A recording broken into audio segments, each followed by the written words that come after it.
मोर पूज्य गुरुजी गुरुमा वृंद और सम्मान्य अतिथि को मोर प्रणाम। मु श्रेयसी साहू षष्ठ श्रेणी छात्री अटे। आज श्रीमद् भगवद गीतार तृतीय अध्यायर श्लोक संख्या 6, 8, 9 और 21 आवृत्ति और भावार्थ कहवाक जाऊँगी। ओम नमो भगवते वासुदेवाय। ओम श्री परमात्मने नमः। अथ तृतीयोऽध्यायः कर्मयोगः। श्रीभगवानुवाच।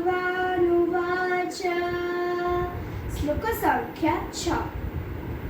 कर्मेन्द्रियाणि संयम्य यायस्ते मनसा स्मरन् इन्द्रियार्थान् विमूढात्मा मिथ्याचारः स उच्यते। एहार अर्थ जे कर्मेन्द्रिय मानक दमन करिथाए किंतु मनरे इंद्रिय भोग्य विषय वस्तु गुड़ी को चिंता करुथाए से निजकु ही ठके और ताकू मिथ्याचारी व छलनाकारी बोली कहुए। श्लोक संख्या 8। नियतं कुरु कर्म त्वं कर्मजायो ह्यकर्मणः शरीरयात्रापि च ते न प्रसिद्ध्येद कर्मणः।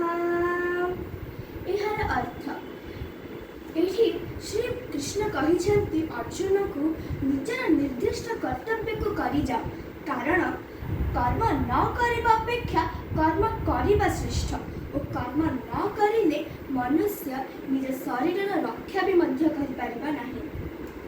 श्लोक संख्या 9। यज्ञार्थात् कर्मणोऽन्यत्र लोकोऽयं कर्म बन्धनः तदर्थं कर्म कौन्तेय मुक्तसंगः समाचरः। एहार अर्थ यज्ञ निमंते करा जाउथबा कर्म व्यतीत अन्य कर्म नियोजित मनुष्य समुदाय तहिने बांधी हो जाए। तेणु हे कुंती पुत्र तुम अनासक्त होई यज्ञ निमंते कर्म कर। श्लोक संख्या 21। यद्यदाचरति श्रेष्ठः तत्तदेवेतरो जनः स यत्प्रमाणं कुरुते लोकस्तदनुवर्तते। एहार अर्थ जन विशिष्ट व्यक्ति जहा करती साधारण लोक माने ताहा अनुसरण करती। से तांको निज आचरण द्वारा जो कार्य करिथांती समग्र पृथ्वी से कार्य को अनुसरण करती। हरे कृष्ण कृष्ण कृष्ण हरे हरे, हरे राम राम राम हरे हरे। धन्यवाद। आपन दिन मंगलमय हो। हरे कृष्ण।